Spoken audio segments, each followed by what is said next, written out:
पगली रे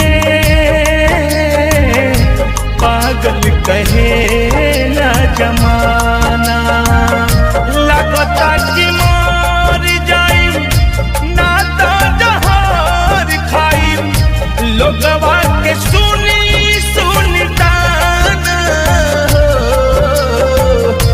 लगता कि मर जाई ना तो जहर खाई, लोगवा के सुनी सुनी ताना है। सुन पगली रे पागल कहे ना जमाना, सुन पगली रे पागल कहे ना जमाना।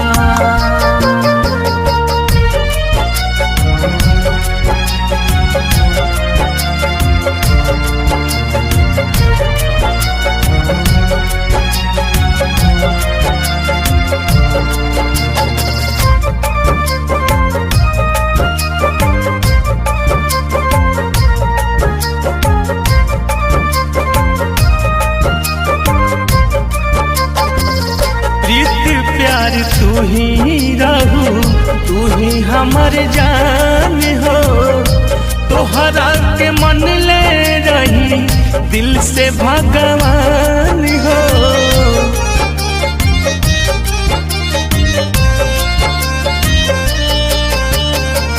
प्रीति प्यार तू ही रहू, तू ही हमर जान हो, तोहरा के मन ले रही दिल से भगवान हो।